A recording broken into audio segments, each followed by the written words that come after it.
गर्भाशय फटने से जोखिम में आई 8 माह की गर्भवती महिला की मित्तल हॉस्पिटल में सफल सर्जरी की गई। गर्भवती महिला को गंभीर अवस्था में रेलवे अस्पताल से मित्तल अस्पताल में रेफर किया गया था। प्रारंभिक जांच में गर्भ में पल रहे बच्चे की धड़कन सुनाई नहीं देने और गर्भवती के पेट में अत्यधिक रक्तस्राव होने से पीड़िता के जीवन पर भारी संकट छाया हुआ था। इस जटिल और दुर्लभ अवस्था में मित्तल हॉस्पिटल और रिसर्च सेंटर की senior gynaecologist doctor Aditi Singh Rao ने पीड़िता की बच्चेदानी को रिपेयर किए जाने का परिवारजनों की सहमति से निर्णय किया, जो कि सफल रहा। पीड़िता को 8 unit fresh frozen plasma, 2 unit pack red cell, 2 unit whole blood चढ़ाया गया। मित्तल अस्पताल से घर लौटते समय पीड़िता ने डॉक्टर का धन्यवाद ज्ञापित किया और समस्त स्टाफ का भी आभार जताया। मित्तल अस्पताल की डॉक्टर राव ने बताया कि 8 माह की गर्भवती महिला के अकारण ही गर्भाशय फटने पर बहुत दुर्लभ मामला सामने आया। ऐसे सामान्य अवस्था में पहले नहीं देखा गया। ऐसा भी हो सकता है कि कभी गर्भवती महिला का कोई ऑपरेशन हुआ होता है या दर्द बढ़ने के साथ इंजेक्शन या दवाइयाँ चल रही होती हैं तो ऐसा हो जाता है। मौजूदा रोगी की ऐसी कोई हिस्ट्री भी नहीं है और न ही उसे कोई चोट पहुंची थी और ऐसा कैसे हुआ, ये बड़े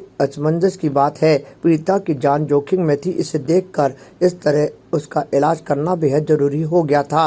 गर्भाशय को रिपेयर करना अत्यंत आवश्यक था।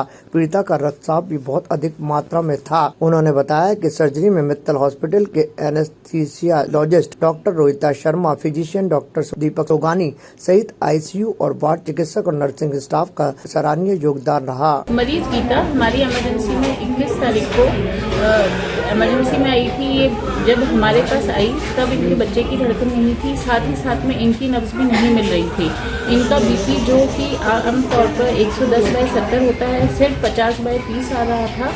बीपी रिकॉर्ड नहीं किया जा रहा था। इनके पेट में खून जमा हुआ था और मरीज अपने होशो हवास खो बैठी थी। मरीज की जब जांचें कराई गई, मरीज की खून जमने की क्षमता भी कम हो गई थी। मरीज का खून बहुत कम हो गया था, मरीज का सफ़ेद खून भी बहुत कम हो गया था।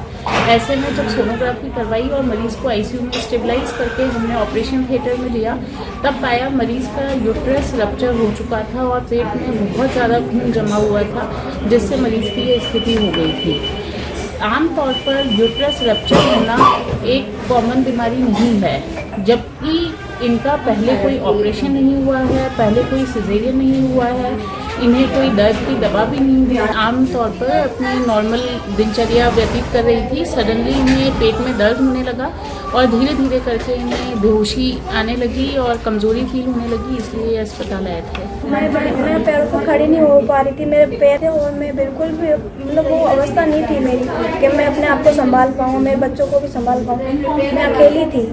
पेशेंट मैं मतलब बाहर से है ना, मेरे रिलेटिव को बुलाया उस टाइम पे और मैंने पड़ोसियों से मदद करके यहाँ हॉस्पिटल तक पहुँची और मेरे को यहाँ पे बहुत अच्छा लगा है और मैं बस अदिति मैम का शुक्रगुजार करती हूँ कि मेरे को ज़िंदगी दी दोबारा। मेरे को कोई चोट वोट नहीं लगी। मेरे हस्बैंड सुबह 5 बजे जा रहे थे तो मैंने उनको बोला उठो टूटी चले जाओ, और जोधपुर पहुँच चुके थे और फिर मैं 6 बजे तुरंत वापस उठी। तब मेरे को है ना ऐसे पैरों पे खड़े नहीं रहना आ रहा था और मेरे को ऐसी कंडीशन हो रही थी कि मैं उठ के लॉक लगा के हॉस्पिटल तक भी नहीं पहुंच पा रही थी। मैंने रिलेटिव को कॉल लगा के सबको बुलाया, जब तक तो बहुत टाइम हो चुका था। मैंने पड़ोसी को बुलाया तो वो आके यहाँ छोड़ के मेरे को फिर चले गए। और यहाँ आने के बाद जो आपको ट्रीटमेंट मिला, जो फैसिलिटीज मिली, इससे पहले आप शायद रेलवे हॉस्पिटल भी लेके गया था। हाँ, मैं रेलवे हॉस्पिटल, मेरे को पड़ोसी रेलवे हॉस्पिटल छोड़ा, फिर वहाँ से यहाँ पहुँचाया उन्होंने एम्बुलेंस में। बिल्कुल बहुत अच्छा, सबका बहुत धन्यवाद है। सबका बहुत वो है कि भाई मेरी जिंदगी बचा ली उन्होंने। ताज़ा खबरों के लिए देखते रहें सरेराह न्यूज। अपना फ़ोन उठाएं और सब्सक्राइब करना ना भूलें।